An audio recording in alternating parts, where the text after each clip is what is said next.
누가복음 11장 27절입니다.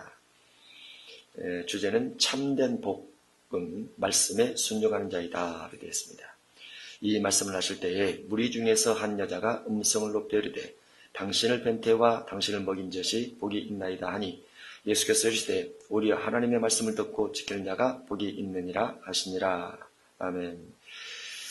예수님을 뵌 태, 마리아죠. 어머니 마리아가 복이 있다라고 한 여인이 말을 할 때 예수님께서 그것이 복이 아니고 하나님 말씀을 듣고 지키는 자가 복이 있다 이렇게 말씀하십니다. 참된 복은 말씀에 순종하는 거죠. 여기서 말한 복은 영생의 복이라 이렇게도 볼 수 있죠. 땅에 있는 어떤 명예의 복 이런 복도 말할 수 있지만은 말씀을 그대로 하면 말씀을 듣고 지키는 자가 복이 있다. 듣고 지키면 그대로 영생을 얻게 되죠. 시편 133편 3절에 복은 영생이라 이렇게 되어 있습니다. 같은 내용이 누가복음 8장 19절에 되어 있습니다. 예수의 어머니와 그 동생들이 왔으나 무리로 인하여 가까이 하지 못하니 어떤 이가 알리되 당신의 어머니와 동생들이 당신을 보려고 밖에 서 있나이다. 예수께서 대답하여 이르시되 내 어머니와 내 동생들은 곧 하나님의 말씀을 듣고 행하는 이 사람들이라. 그래서 말씀을 듣고 행하는 사람이 곧 내 가족이라 이렇게 설명하고 있습니다. 우리가 성경에 보면 예수님을 잉태하고 예수님을 동정녀로 탄생했던 마리아가 굉장히 높은 지위에 있는 것처럼 생각이 되지만 또 예수님께서 어머니를 향해서 많은 효도를 행한 것처럼 생각이 될 수 있지만 예수님이 어머니에 대해서 본문에도 그렇고 누가복음 8장도 그렇고 또 요한복음 2장이나 요한복음 19장 2절을 보면 두 군데를 보면 예수님이 어머니에게 어머니라 말하지 않고 여자여 이렇게 말을 합니다. 이 두 부분들은 우리가 보통 생각을 할 때는 예수님께서 어머니를 향해서 여자여라고 말한 것은 높임말이다 이렇게도 보통 말을 하지만은 사실은 어머니보다 높은 말은 없습니다. 어머니를 부를 때 사회적 지위나 사회적 명예를 가지고 부르는 것은 잘못된 거죠. 어머니는 언제나 어머니죠. 그런데 예수님의 어머니를 어머니가 아닌 것처럼 내 가족이 아닌 것처럼 말할 때가 있는데 왜냐하면 하나님 말씀보다도 어머니가 더 중요한 것은 아니라라는 거죠. 그래서 요한복음 2장에도 여자여 하면서 요한복음 2장은 가나 혼인잔치 사건입니다. 그런데 포도주가 떨어졌습니다. 떨어졌을 때 예수님의 어머니가 예수님께 요구를 하죠. 포도주가 떨어졌나이다. 떨어졌다 하니까 예수님께서 그때 어머니에게 여자여 내 때가 아직 이르지 아니하였나이다. 때가 이르지 않았는데 왜 내게 이적과 기적을 요구하십니까? 이런 의미가 들어있죠. 예수님의 때가 아직 아님에도 불구하고 어머니가 이적을 요구하니까 예수님께서 여자여 라고 말하는 부분이 있고 요한복음 19장 26절 이하에도 예수님께서 십자가 위에서 사도 요한을 바라보시고 또 어머니를 바라보시면서 사도 요한에게는 내 어머니라 이렇게 말을 하고 어머니니까 어머니지. 근데 예수님의 어머니지만은 사도 요한에게 어머니의 어떤 모심, 섬김, 효 이런 것들을 맡기는 거죠. 그래서 어머니라 이렇게 말씀을 하는데 막상 어머니에게는 여자요 라고 말을 합니다. 왜냐하면 그때 마리아가 예수님 십자가 위에 있는 예수님 바라보면서 자기 배로 낳은 아들임에도 불구하고 하나님의 아들 유월절 어린 양의 죽음 대신에 육신을 가진 나의 아들이다. 이런 쪽의 생각을 많이 하고 있다고 말이죠. 그래서 예수님의 관점에서는 하나님의 아들로서 또는 유월절 어린 양으로서 또는 많은 사람을 대신해서 죽은 대속제물 주심의 대속제물 되셔서 죽임 당하는 것을 믿음으로 바라봐야 되는데 어머니가 육신의 아들로만 바라보니까 거기에서도 여자요 이렇게 말을 한다고 말이죠. 성경 안에서는 하나님보다 가족이나 아버지나 형제나 자매를 더 사랑하면 하나님 나라에 합당치 않다라고 되어 있어요. 그래서 예수님께서 어머니를 향해서 어머니라고 말하기보다는 여자여라고 말한 부분이 있었는데 그런 부분들이 어머니가 아들 예수님에 대한 부분을 아들로만 하나님의 아들이 아닌 육신의 아들로만 생각했을 때 예수님께서 그렇게 하고 예수님의 사역과 또 어머니가 생각하는 사역이 다를 때 그때 예수님께서 여자여 이렇게 변한 부분이 있습니다. 또 하나는 하나님 말씀을 듣고 지키는 자가 복이 있느니라 라는 이 말씀입니다.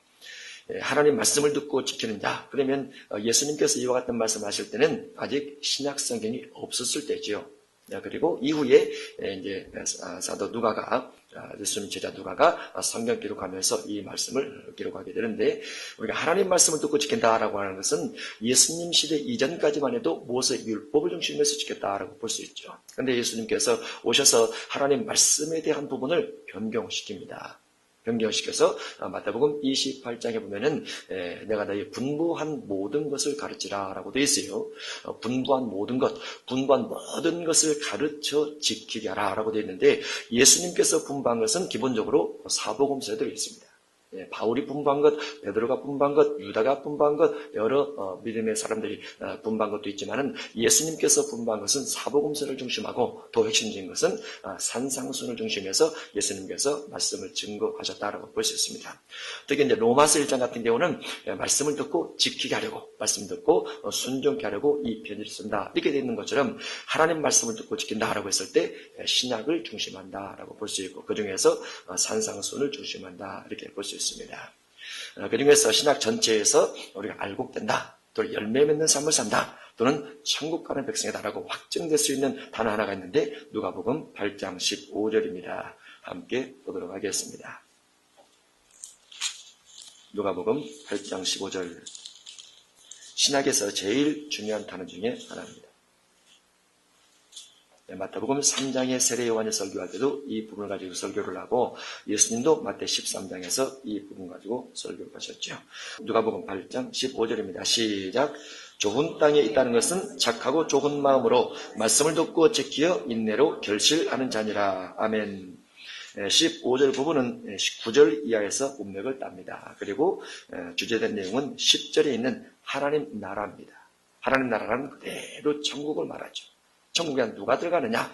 천국에 누가 들어가느냐? 15절 사람이 들어간다 그 말이죠. 12절 길가도 안 되고, 13절 바위 위도 안 되고, 14절 가시 떨기도 안 됩니다.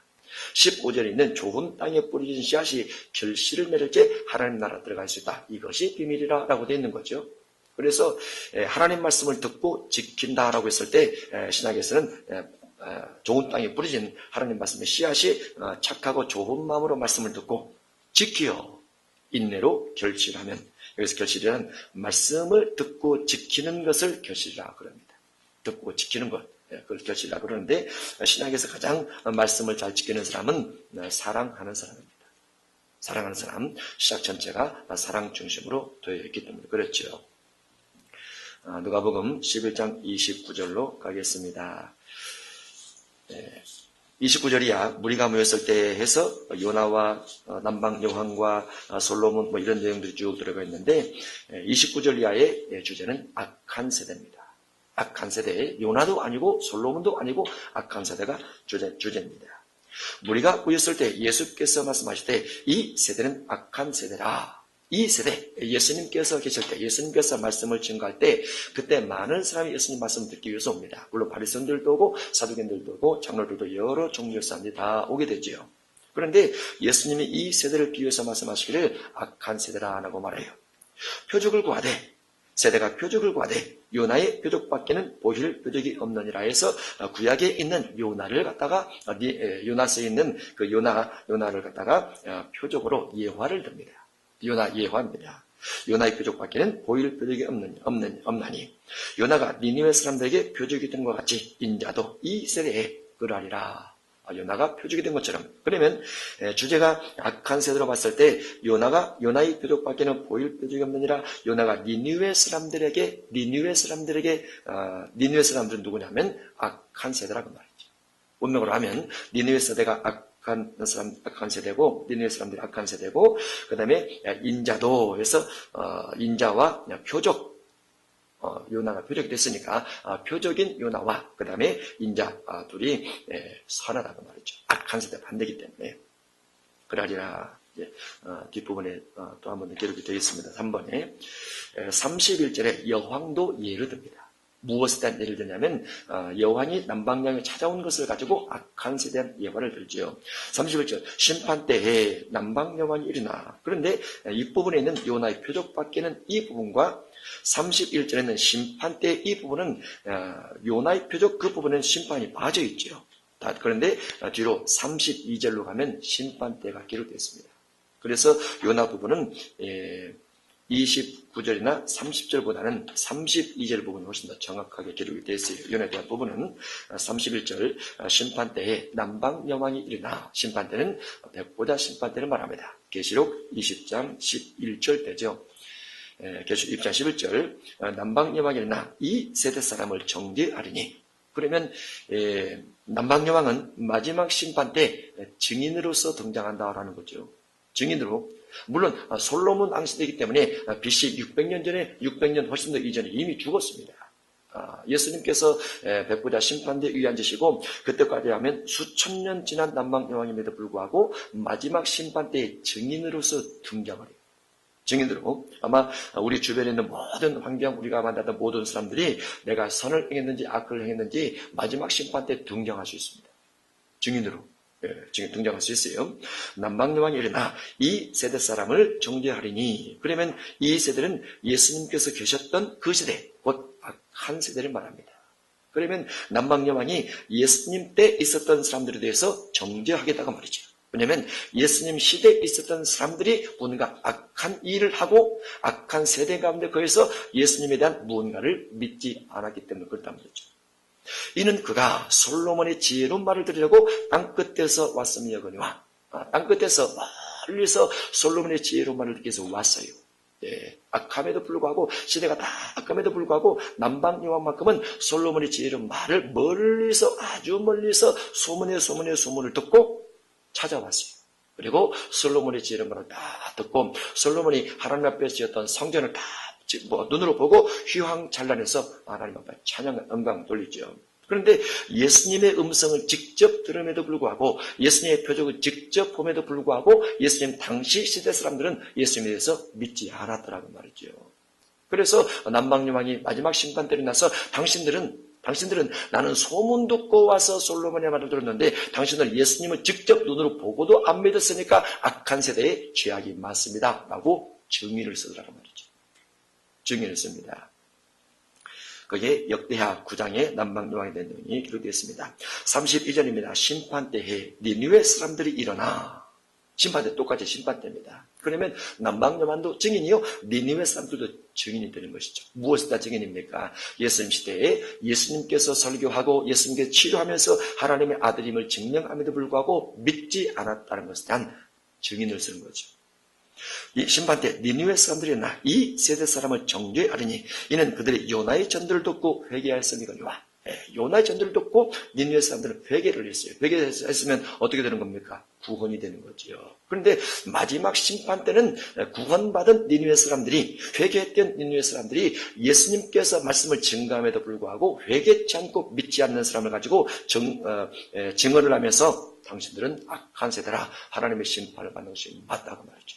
회개치 않는 것이 맞다, 이렇게 증언을 쓰겠다고 되어 있습니다. 그런데 뒤에 단어가 또 있죠. 요나보다 더 큰 이가 여기 있느니라. 그러면 솔로몬보다도 또는 요나보다도 솔로몬의 지혜로운 말보다도 요나의 능력 있는 설교보다도 훨씬 더 예수님께서 지혜롭고 예수님께서 훨씬 더 능력 있는 설교를 함에도 불구하고 왜 예수님 말을 듣고 회개치 않고 왜 예수님 말씀을 듣기 위해서 가까운 데서든지 먼 데서든지 오지 않느냐고 말이죠. 그것이 무엇이라고요? 그것이 악한 세대라고 말이죠. 악한 세대라. 그러면 악한 세대란 한마디로 무엇이냐? 하나님의 말씀을 듣지 않고 하나님의 말씀을 들으려 하지 않고 자기 육신의 본능에 취해서 살아가는 것, 이것이 악한 세대라고 볼 수 있습니다.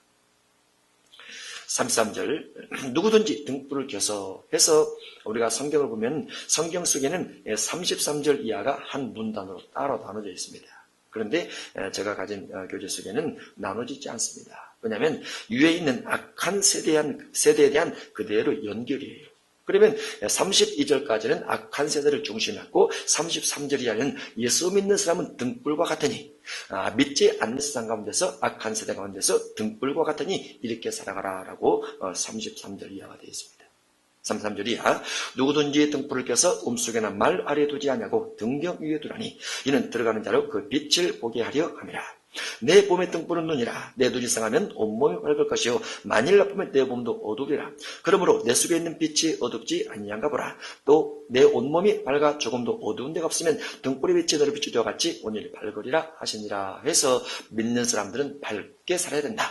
여기서 발가쓴다는 것은 위에 있는 내용이 악하게 살았던 세대이기 때문에 33절 이하의 등불의 삶은 선한 삶입니다. 그대로 반대로 해서 선한 삶이에요. 그리고 이것은 제자들에게 하는 말과 똑같습니다. 제자들아 선하게 살으라 그 말이죠. 그런데 이 등불에 대한 부분이 성경에는 신약 성경에 세 곳이 나옵니다. 세 곳이 나오는데 두 곳은 의미가 같고 한 곳은 의미가 틀립니다. 등불이라는 내용은 똑같은데 한 곳은 의미가 틀려요. 한 곳은 마태복음 5장 13절 14절 우리가 기억하죠. 마태복음 5장 13절은 소금입니다. 14절은 빛입니다. 14절에 있는 빛은 무슨 빛입니까? 14절의 빛은 너희는 착한 행실이라 이렇게 되어 있죠. 14절은 근데 누가복음 6장 19절은 착한 행실이 아닙니다. 본문에 있는 부분도 착한 행실의 일부지만은 악한 세대와 비교를 한 착한 세대죠. 누가복음 마태복음 6장 19절의 등불을 한번 보도록 하겠습니다. 마태복음 6장 19절 이하 22절에 등불이 있습니다. 22절에 마태복음 6장 22절에 눈은 몸의 등불이니 그러므로 내 눈이 성하면 온몸이 밝을 것이요 눈이 나쁘면 온몸이 어두울 것이니 그러므로 내게 있는 빛이 어두우면 그 어둠이 얼마나 더하겠느냐 하면서 누가복음 11장 내용과 거의 같아요. 그런데 마태복음 6장 22절 23절에 있는 눈은 몸의 등불인 이 부분은 19절부터 문맥에 연결을 받습니다. 내용은 똑같은데 뜻은 틀려요. 내용은 똑같은데 너희를 위해서 보물을 땅에 쌓아두지 말라. 거기는 좀과 동력이 하며 도저히 구멍을 뚫고 도둑질하느냐. 오직 너희를 위하여 보물을 하늘에 쌓아두라. 거기는 좀이나 동력이 하지 못하며 도둑이 구멍을 뚫지도 못하고 도둑질도 못하느니라. 내 보물 있는 곳에 내 마음도 있느니라. 눈은 몸의 등불이니 해서 22절에가 등불이라는 내용이 나와 있는데 문맥을 하면 22절에 눈은 무엇이냐면 눈은 곧 마음을 말합니다.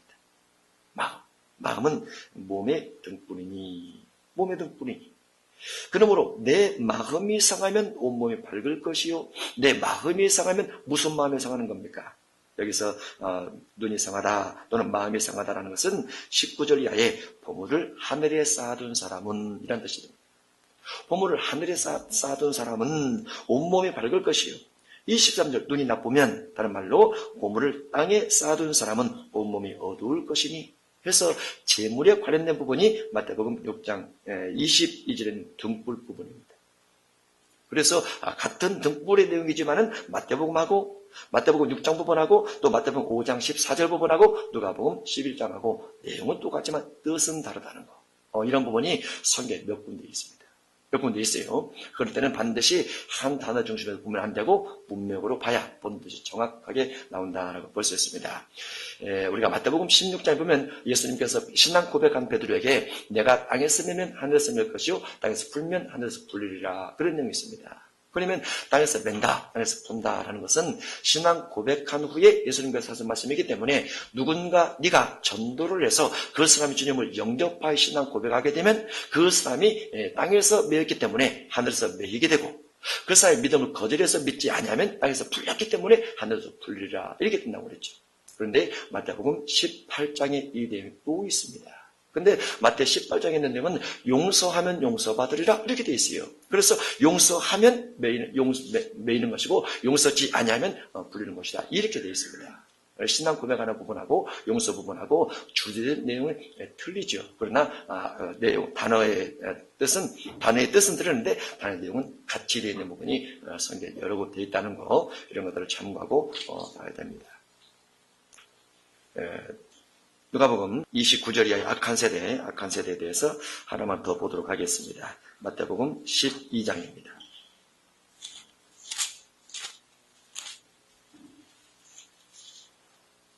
마태복음 12장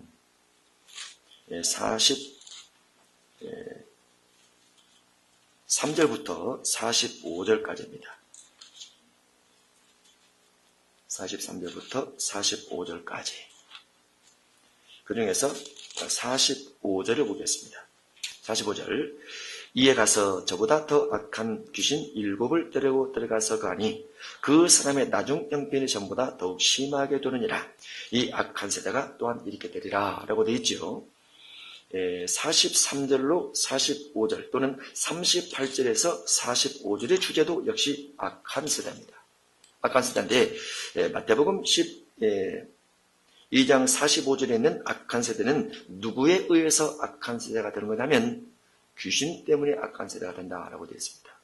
귀신 때문에 귀신이 조금 있을 때 악하고 귀신이 7마리 또는 8마리가 들어갔을 때 악하고 다르더라고 말이죠. 귀신이 많이 들어갈수록 악한 세대가 심하게 된다는 거죠. 반대로 하면 악한 세대가 심하게 된 것은 귀신이 많이 들어가서 간다. 이렇게도 볼 수 있습니다. 그래서 악은 귀신과 관련된 부분이 있음을 성경은 설명하고 있죠. 그렇게 하나 참고하고 가면 되겠습니다. 누가복음 11장 37절입니다. 누가복음 11장 37절입니다. 예수께서 말씀하실 때에 한 바리새인이 자기와 함께 점심 잡수시기를 정하므로 들어가 앉으셨더니, 이 부분은 이제 37절이 하는 완전 율법에 대한 한 부분입니다. 구약의 율법은 외식주의입니다. 형식과 체면이 있죠. 그래서 대제사장도 형식을 갖춰야 됩니다. 체면도 갖춰야 됩니다. 신약은 형식과 체면이 없습니다. 신약은 내면 마음 중심입니다. 그런데 바리새인들이 외식 중심한 신앙생활을 하고 외식 중심에서 가르치다 보니까 예수님과 충돌이 주어지게 되고 그 충돌을 통해서 예수님을 책망하게 되는데 바리새인이 예수님께 점심 식사 초대를 합니다. 37절 이하에 예수께서 말씀하실 때 한 바리새인이 자기와 함께 점심 잡수시기를 정하므로 들어가 앉으셨더니 예수님이 식사 초대를 받습니다. 또는 예수님이 신방을 초청받습니다. 신방 초청받는데 사실 바리새인의 집에 신방을 들어간다는 것은 별로 안 좋은 거죠. 왜냐하면 바리새인들이 끊임없이 예수님에 대해서 비난하고 원망하고 책망하고 고발하고 막 이와 같은 사건들의 연장선이기 때문에 가지 않는 것이 맞지만 그래도 예수님은 어쨌든 가셨어요. 잡수시기 전에 손 씻지 아니하심을 그 바리새인이 보고 이상히 여기는지라. 손을 씻는 것이 전례입니다. 전통이기도 하고 손 씻음을 통해서 부정이라든가 죄라든가 이와 같은 것들이 씻음 받는다고 믿고 있는 거죠. 그런데 이제 바리새인들이 이상히 여기는 거죠. 주께서 이르시되 너희 바리새인은 지금 잔과 대접에 겉은 깨끗이 하나. 그래서 예수님이 잔과 대접을 가지고 예를 듭니다. 이건 예지요. 예입니다. 그래 겉은 깨끗이 하나. 너희 속에는 탐욕과 악독이 가득하도다. 그러면 잔과 대접은 예화이기 때문에 본 주제로 하면 손 씻는 것이다 이해합니다. 그래서 잔과 대접은 손 씻는 겁니다. 손 씻는 것을 잔과 대접으로 예를 들었을 뿐이죠. 잔과 대접은 깨끗이 하나. 너희 속에는, 너희 마음에는 그 말이죠. 마음.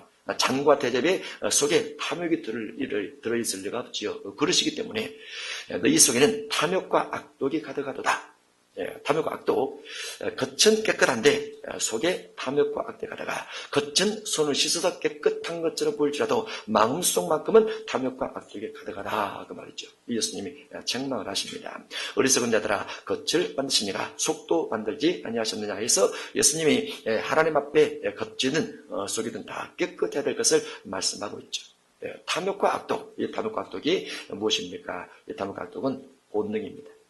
본능, 이 본능 부분을 신약에서 예수님께서 많이 다루시고 신약성경 전체에서 다 다룹니다. 구약은 이 탐욕과 악독을 하나님께서 용서하신 건 아니에요. 인정하신 건 아닙니다. 겉대법이지만은 하나님께서 인정하고 하는 건 아닙니다. 겉대법이지만은 그런데 신약에서는 마음법을 주면서 이 부분을 훨씬 더 강하게 다루시죠. 탐욕과 악독, 본능 부분입니다.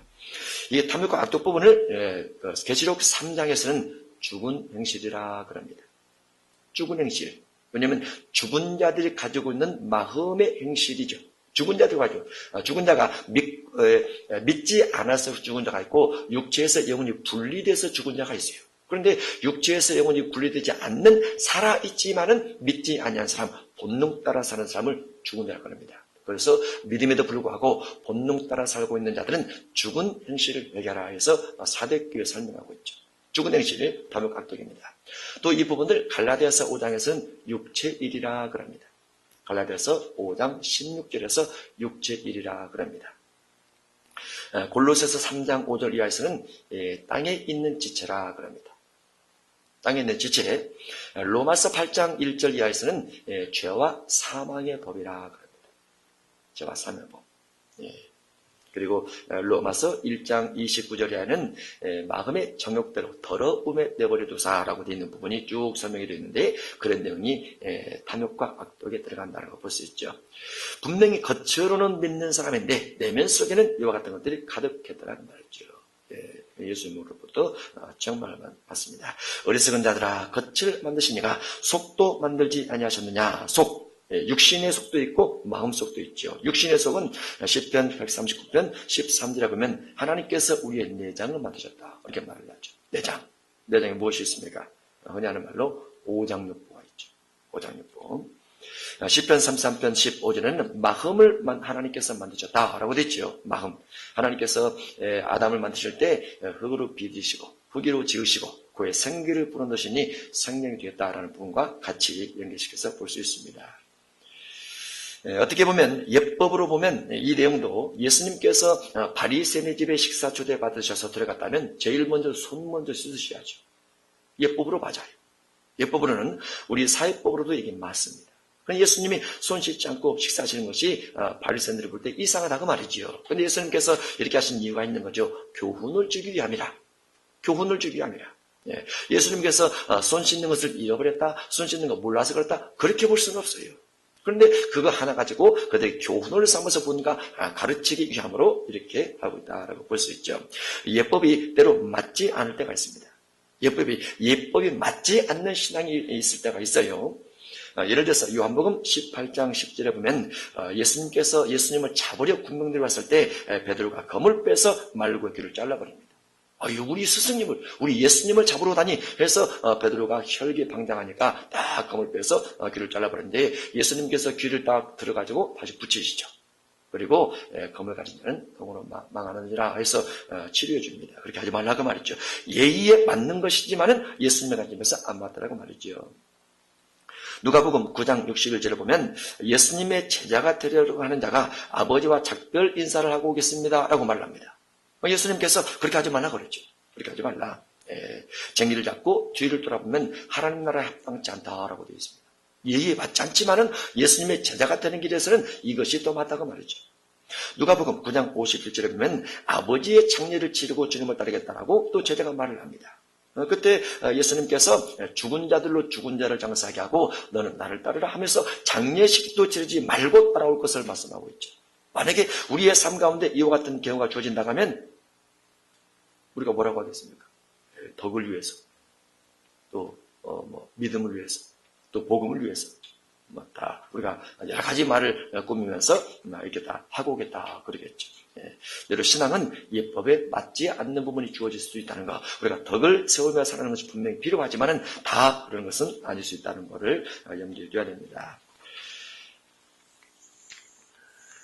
41절입니다. 41절. 그러나 그 안에 있는 것으로 구제하라. 그 안에 있는 것을 구제하라. 내면 속에 탐욕과 악독이 가득한 바리새인을 향해서 그 안에 있는 것을 구제하라 라고 되어 있습니다. 여기서 구제는 무슨 구제를 말할까요? 구제. 문맥상으로 하면 무슨 구제일까요? 구제는 단어로 보면은 이웃 구제죠. 그죠? 어렵고 가난하고 병든 사람을 구제하는 것을 단어로 보면 구제라 그럽니다. 문맥상으로는 예수님에게 식사 대접하는 것을 여기서 구제라고 되어 있습니다.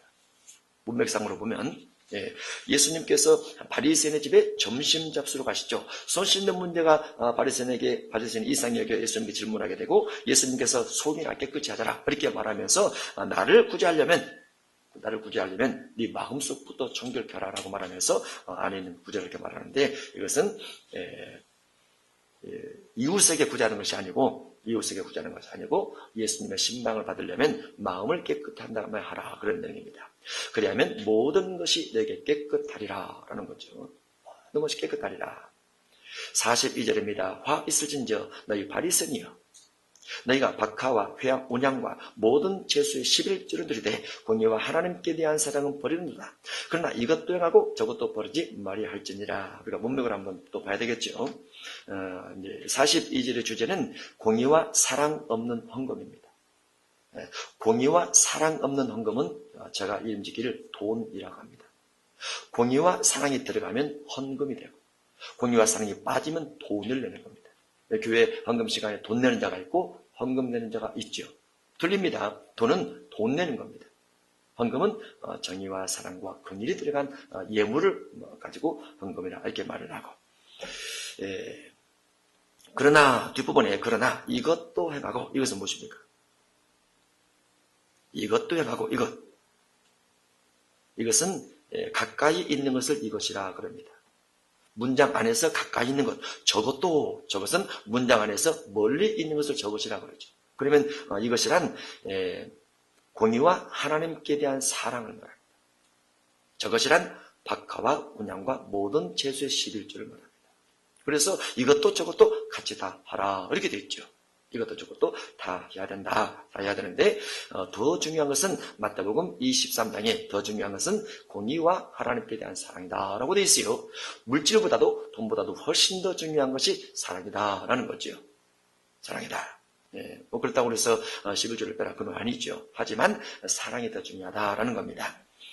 그래서 11조에 몇 가지를 구분해서 기록을 해놨습니다. 11조는 세 종류가 있고 더 깊게는 네 종류가 있습니다. 11조에는 민수기 18장 1절 이하에 보면 레위인 11조가 있습니다. 레위인 11조, 레위인 11조는 레위인에게만 가는 11조입니다. 그래서 레위인 11조 같은 경우는 성도가 손대거나 물질을 가지고 가는 사람이 일체 손댈 수 없는 11조입니다. 그거는 레위인 11조입니다. 그리고 레위인은 그 11조를 받아서 하나님 앞에 이제 관리는 제사장이 하지만은 레위인이 11조를 받아서 그 11조의 10분의 1을 빼서 제사장이 줍니다. 제사장은 그 10분의 1을 받아서 하나님 앞에 거제로 드린 다음에 본인이 쓰게 됩니다. 그게 레위인 11조입니다. 레위기 27장 30절 이하에 11조 제도가 기록되어 있습니다. 그런데 제일 먼저 무엇에 대한 기록이 있냐면 곡식과 과실에 대해서 11조를 하라라고 되어 있습니다. 그러고 나서 소나 양이나 염소에 대해서 11조를 하라라고 되어 있어요. 그래서 제일 먼저 들어가는 것이 과실과 곡식에 대한 11조입니다. 과일, 채소, 우리가 외부에서 과일이 들어왔다. 과일 11조 해야 돼요. 과일 11조. 옆집에서 파를 하나 가져왔다. 그 11조 해야 됩니다. 그 11조죠. 까먹은 것이 많습니까? 생각도 안 해보셨습니까? 연말에 결산하세요. 연말 결산. 우리는 잊어버리는데 주님은 안 잊어버린다는 거. 그게 문제예요. 우리는 잊어버리는데 주님은 안 잊어버린다는 거. 그 이제 레위기 20조 제가 볼까요? 11조 제도에 대해서 먼저 기록한. 왜냐하면 우리가 하나님 앞에 복을 받는 부분도 필요하고 이런 부분을 잘 못해서 하나님이 혹시 우리에게 말라기 3장처럼 어떤 재앙을 둘 것인가에 대한 두려움도 있기 때문에 이런 부분을 하는 게 좋습니다. 그리고 목회자들은 알고 가는 게 좋죠. 레위기 27장 30절입니다.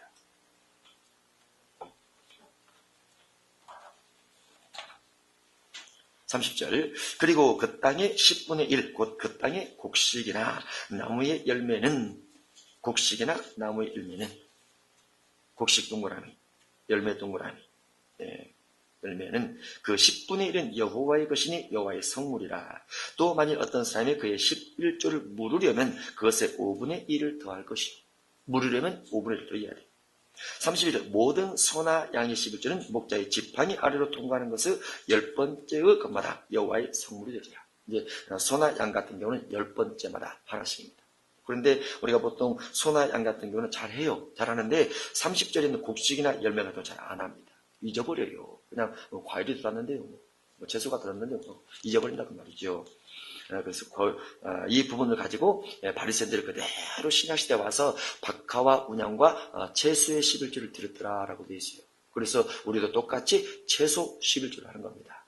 농사를 지어서만 하는 것이 아니고 우리가 외부에서 선물로 들어왔을 때 그때도 해야 되는 것이다 라는 거죠. 말라기 3장에 있는 11조 부분을 잘 알고 있지요. 그 다음에 11조 세 가지 종류 중에서 신명기 14장 26절 부분이 있습니다. 신명기 14장 여기도 한번 보고 가겠습니다.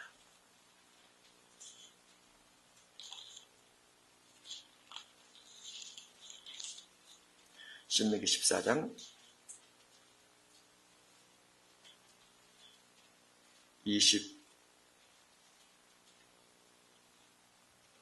26절 내 마음에 원하는 모든 것을 그 돈으로 사되 소나 양이나 포도주나 독주 등 내 마음에 원하는 모든 것을 구하고 거기 내 하나님 여호와 앞에서 너와 내 권속이 함께 먹고 즐거워할 것이며 해서 22절에 너는 마땅히 매년 토지의 11조를 들 것이며 해서 22절 부분 계속 11조로 이어지면서 26절에 와서 내 마음에 원하는 모든 것을 그 돈으로 사되, 그래서 그 돈이란 11조로 사는 겁니다. 11조로 아까 민수기 18장에 있는 11조는 레위인 11조라 가지고 간 사람이 일절 쓸 수 없다고 그랬어요. 가지고 간 사람이. 그런데 이 부분은 가지고 간 사람이 그 돈으로 사되 소나 양이나 포도주나 독주 등 내 마음에 원하는 모든 것을 내가 가지고 간 11조가 혼자 살 수 있습니다. 구하고 거기에 내 하나님 여호와 앞에서 너와 내 권속이 함께 먹고 즐거워하라 해서 이것은 권속 11조라 그럽니다. 권속은 다른 말로 가족입니다. 가족. 28절. 세 번째 11조입니다. 매 3년 끝에 그해 소산의 10분의 1을 다 내어 내 성읍에 저축하여 3년마다 한 번씩 소산의 10분의 1을 내라. 그러면은 해마다로 이것을 나누게 되면 매년 10분의 3분의 1이죠. 11조의 3분의 1. 그러면 이제 그것이 3년이 되면 11조가 되는 거죠. 29절 너희 중에 분깃이나 기업이 없는 레위인과 내 성중에 거리가는 객과 및 구하와 과부들이 와서 먹고 배부르게 하라. 무엇으로 먹고 배부르는 거죠? 11조 가지고 먹고 배부르게 하라 그 말이죠. 11조 가지고 먹고 배부르게 하라. 그리하면 내 하나님 여호와께서 내 손나는 범사에 내게 복을 주시리라. 그래서 이 부분은 이방인 11조라 그럽니다. 왜냐하면 여기서 객이란 가족이 아니고 이방인들을 말합니다. 이스라엘 민족 가운데 이방인들, 그 다음에 이제 구하와 가부들 이런 것들은 이와 같은 사람들은 구제 대상입니다. 구제 대상. 그래서 구제 대상인 사람, 그 다음에 이방인들, 이들 어려운 사람을 대상으로 한 구제 11조가 같죠. 권속 11조, 구제 11조 그렇습니다. 이 부분이 어디에 들어가냐면 누가복음 11장 42절에 보면 발신저 너희 바리새인이여 너희가 박하향과 운향과 모든 죄에서 11조를 들되 공의와 하나님께 대한 사랑 부분은 박하 운향 11조 속에 들어갑니다.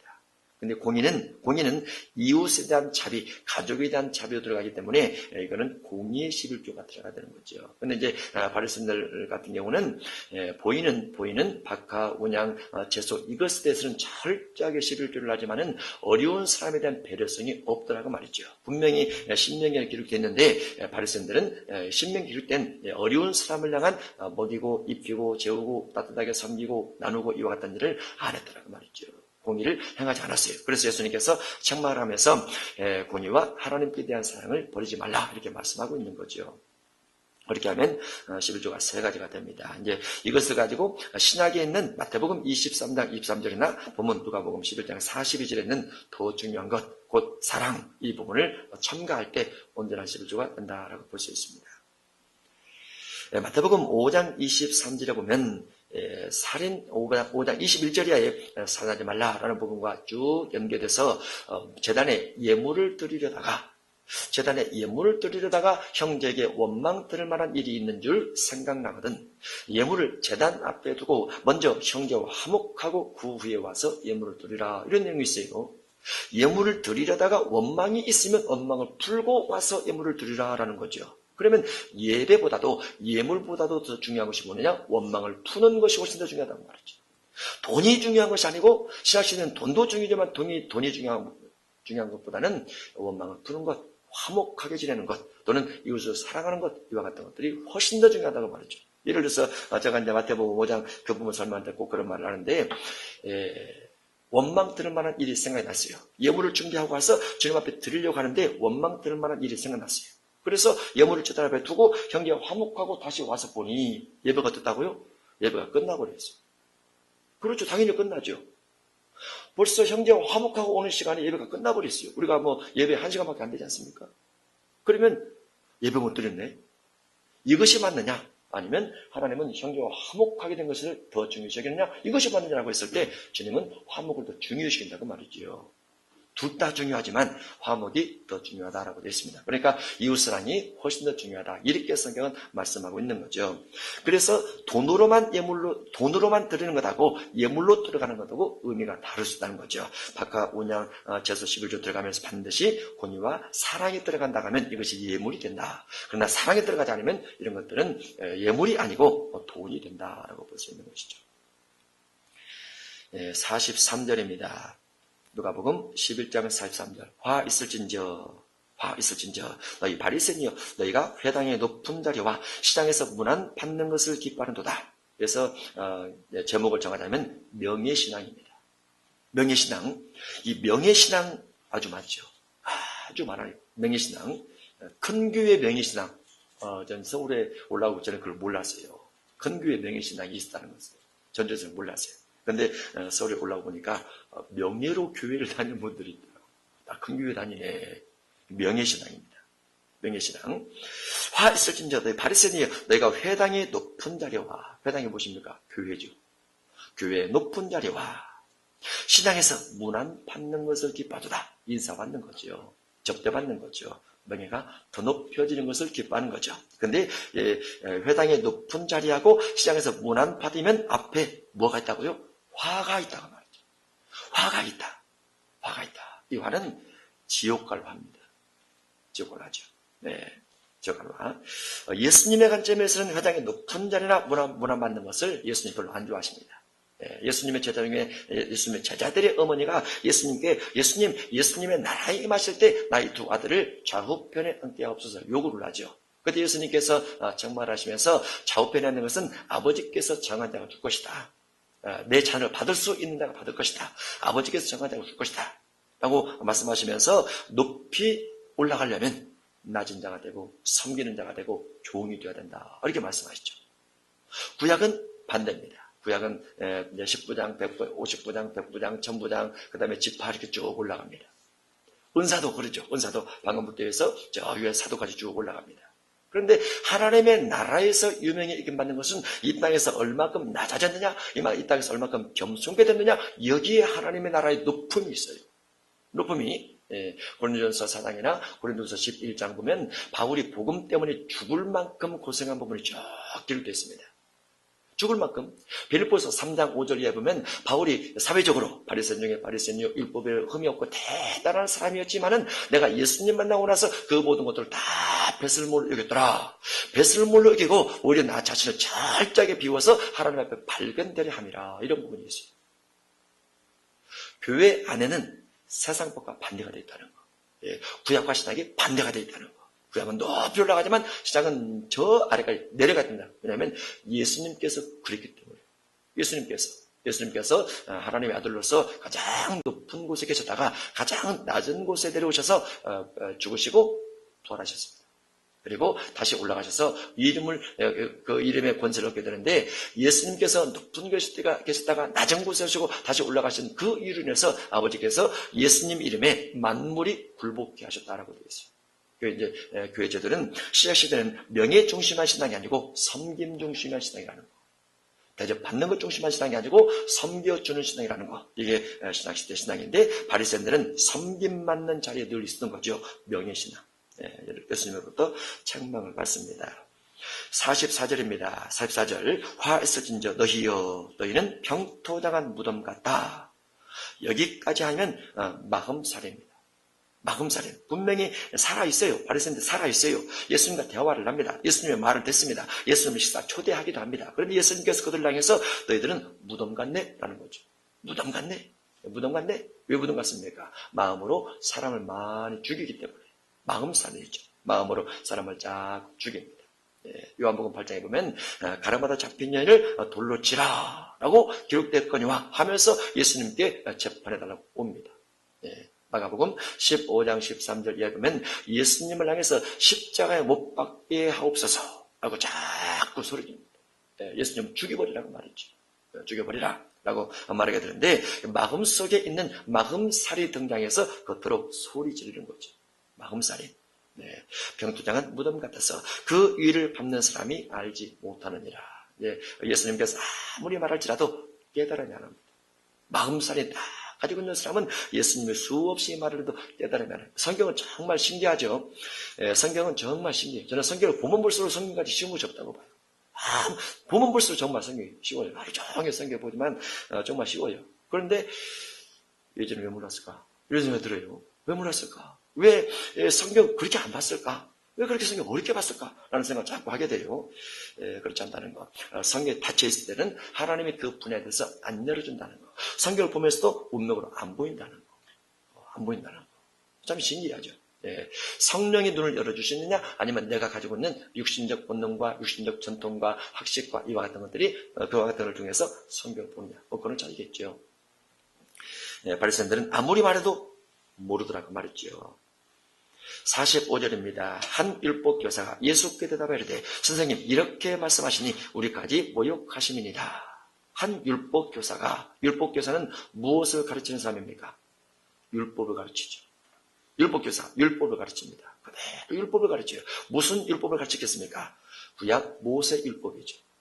이때 당시에는 신학생이 없었을 때이기 때문에 한 율법 교사가 예수께 대답할 때 선생님 이렇게 말씀하신 우리까지 모욕하십니다. 이르시되 화 있을진저 도더이 율법 교사여 지기 어려운 짐을 사람에게 지우고 너희는 한 손가락도 이 짐에 되지 않는도다. 지기 어려운 짐.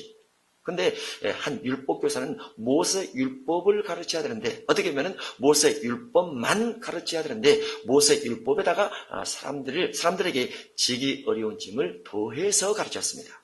그것을 마태복음 15장에서 장로들의 전통이라 또는 사람의 계명이라 또는 장로 유전이라 이렇게 말을 합니다. 하나님께서 말씀하신 것에 말씀에 무언가 자기들이 만든 것을 덧붙이는 거죠. 그래서 지기 어려운 짐을 만들어서 지웁니다. 사람에게. 그리고 본인들은 지키지 않아요. 법을 만드는 자들이 법을 더 안 지킵니다. 모세 율법에 가감을 만드는 거죠. 모세 율법을 그대로 있어야 되는 거죠. 그대로 둬야 되는데 자꾸 더하면서 자꾸 빼면서 가르치다 보니까 사람에게 무거운 짐을 지우게 되고 결국은 본인들도 지키지 않더라라는 겁니다. 47절 화 있을진저 너희는 선지자들의 무덤을 만들었도다. 그들을 죽인 자도 너희 조상들이로다. 조상들이 죽였고 죽인 걸로 인해서 선자들이 무덤을 만들면서 결국은 그 후손 가운데 너희도 똑같은 일을 하더라고 말이죠. 이와 같이 그들은 죽이고 너희는 무덤을 만드니 너희가 너희 조상이 행한 일의 증이 되어 옳게 여기는도다. 그래서 예수님께서 책망하는 이유는 믿음의 선자들, 하나님 보낸 선자들 죽인 자의 후손이나 죽은 자들이나 똑같다는 거죠. 같은데 무덤을 만들면서 포장을 하고 있다는 거죠. 외식으로. 그러므로 하나님의 죄가 걸렸을 때 내가 선자와 사도들을 그들에게 보내리니 그 중에서 더러는 죽이며 또 박해하리라 하였느니라. 그래서 하나님이 보낸 선자들을 너희 조상들이 죽였고 또 하나님께서 보낸 예수님이 오셨음에도 불구하고 똑같이 구약의 선자들 죽였던 자들의 후손처럼 예수님도 그렇게 박해하고 학대하고 고발하고 나중에 결국은 죽이게 되죠. 우리가 이와 같은 때 분별을 잘해야 됩니다. 분별을 잘해야 돼요. 모든 사람이 간다고 해서 신앙에 다 옳은 길은 아니라는 거. 신앙은 무엇 보고 가야 된다고요? 성경 보고 가야 돼요. 아니라 성경. 본래 장결이 없는 성경을 그대로 보고 가는 게 옳습니다. 50절 창세 이후로 흘린 모든 선자의 피를 이 세대가 담당하되 그래서 예수님이 죄에 대한 결과를 말씀하십니다. 죄에 대한 결과가 심판으로 오겠다고 말이죠. 창세 이후로 흘린 모든 선자의 피, 창세 이후는 언제부터 봐야 될까요? 창세기 3장 또는 4장부터 봐야 되겠죠. 4장, 창세기 4장에 피 흘린 것이 나오죠.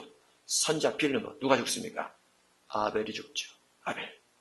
창세 이후로 흘린 모든 선자의 피를 이 세대가 담당하되 그러면 믿음의 사람, 하나님의 선자를 죽인 것에 대한 심판이 세대 가운데 들었다 이런 말이죠. 이 세대는 악한 세대를 말합니다. 악한 세대. 담당하되 곧 아벨의 피로부터 제단과 성전 사이에서 죽임을 당한 사가랴의 피까지 하리라. 내가 너희에게 이르니 과연 이 세대가 담당하리라. 무엇에 대해서 담당? 죄에 대해서 담당하리라 그 말이죠. 죄에 대해서 심판을 받으리라 그 말이죠. 구약은 레위기 26장과 신명기 28장에 죄에 대한 심판, 계명을 어긴 것에 대한 심판이 쭉 기록되어 있습니다. 그렇죠? 그런데 신약시대는 계시록 전체가 심판을 되어 있습니다. 계시록 전체는 구원 부분이 아주 적습니다. 심판 부분은 많고, 근데 계시 전체 심판은 다 무엇 때문에 주어지게 되느냐? 계시록에 보면 군데군데 기록된 말씀 중에 회개치 아니하더라. 이런 부분이 반복돼서 기록이 되어 있어요. 회개치 아니하더라. 그러면 회개치 않는다는 것은 계시록 심판이 결국은 죄 때문에 주어진 심판이라 이렇게 볼 수 있다고 말이죠. 누가복음 13장 한번 보겠습니다. 누가복음 13장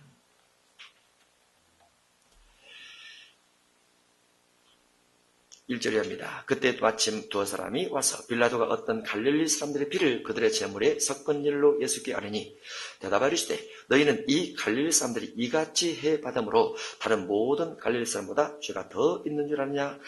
너희에게 이르느니 아니라 너희도 만일 회개하지 아니하면 다 이와 같이 망하리라. 그래서 빌라도 제물에 섞여 들어간 갈릴리 사람들에 대한 부분을 가지고 예수님께서 왜 그들이 망한 줄 아느냐? 왜 망한다고요? 회개치 않아서 결국은 죄 때문에 망했다는 말이죠. 4절 또 실로암에서 망대가 무너져 지어 죽은 18사람이 예루살렘에 간 다른 모든 사람보다 죄가 더 있는 줄 아느냐? 너희에게는 아니라 너희도 만일 회개하지 않으면 다 이와 같이 망하리라. 망대가 무너져 죽은 사람 왜 죽었다고요? 회개치 않아서 라는 말로 죄 때문에. 죄 때문이죠. 죄 때문에. 결국은 죄의 결과는 심판으로 온다고 말이죠. 다만 구약은 즉결 심판인 부분이 많습니다. 신약은 심판이 직결되지 않고 자꾸 연기가 돼서 마지막 때 심판을 받습니다. 그것만 다를 뿐이에요. 그것만. 왜냐하면 예수님 때문에 그렇죠. 예수님 때문에. 요한복음 5장에 보면 베데스다 38년 된 병자가 예수님에 의해서 치료받습니다. 치료해 주시면서 예수님께서 하신 말씀이 있어요. 더 심한 것이 생기지 않게 다시는 치료받지 말라. 더 심한 것이 생기지 않게. 그러면 현재 죄는 38년 된 병은 뭐 때문에 생겼다고요? 죄 때문에 생긴 거죠. 죄 때문에. 네. 본문 들어갑니다. 누가복음 11장 52절입니다.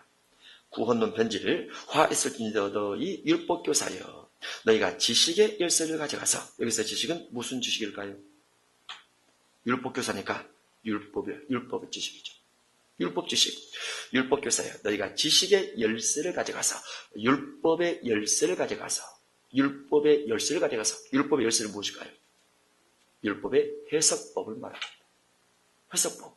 문 여는 거죠. 율법을 여는 거죠. 방문 열듯이 율법을 해석하는 거죠. 율법의 열쇠를 가져가서 너희도 들어가지 않고 또 들어가고자 하는 자도 막았느니라. 하시니라. 여기서 이 부분이 마태복음 23장 부분과 연결되면 이게 천국문입니다. 천국에 관련된 문이, 천국에 관련된 열쇠입니다.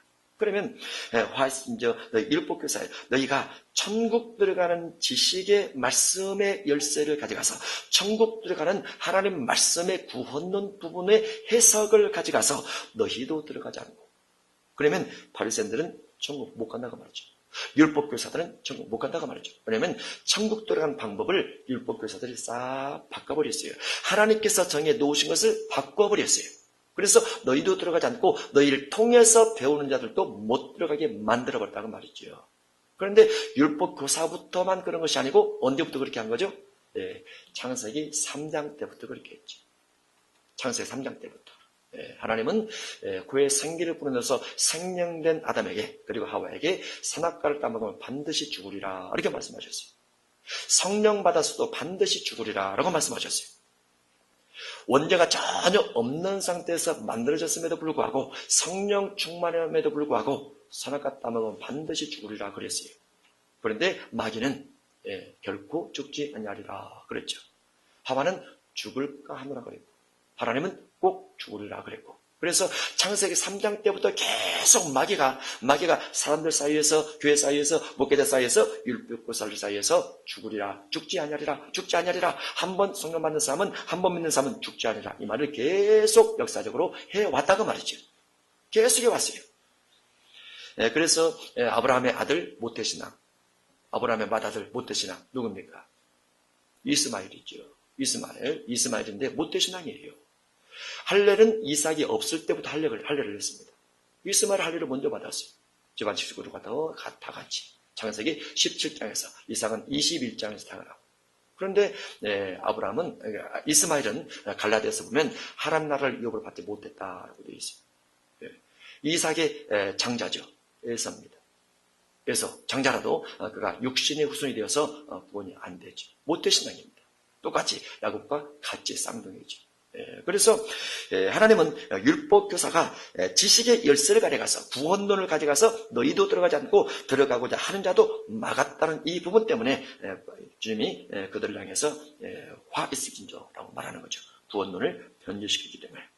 53절 거기서 나오실 때 서기관과 바리새인들이 거세게 달려들어 여러 가지 일을 따져묻고 그 입에서 나오는 말을 적잡고자 하여 예수님의 신앙, 예수님의 율법을 바라보는 관점, 예수님의 말씀에 대한 가르침 이 부분하고 바리새인들 율법교사들 가르치는 부분하고 다르다 보니까 예수님이 그들의 식사에 초대해서 바리새인의 집에 들어가서 식사하면서 나옴에도 불구하고 그들이 예수님 말을 적잡고자 하여 노리고 있더라라고 해서 11장이 마무리가 됩니다. 그러면서 그동안에 물수만 명이 모여 서로 밟힐 만큼 되었더니 예수께서 먼저 제자들에게 말씀하 이르시되 해서 12장이 시작이 됩니다. 우리가 누가복음 11장 중요한 부분이 여러 군데 많이 나옵니다. 잘 담아두셨다가 바리새인과 반대대로 가면 됩니다. 반대대로 가면 우리 믿음의 삶이 승리하고 구원의 삶이 승리할 수 있다 이렇게 볼 수 있죠. 오직 그의 피를 믿음으로 정한 마음 얻게 하시니 화목해 하신 주와 함께 왕노릇하리로다. 자유하리 주 보혈 날 건지셨네.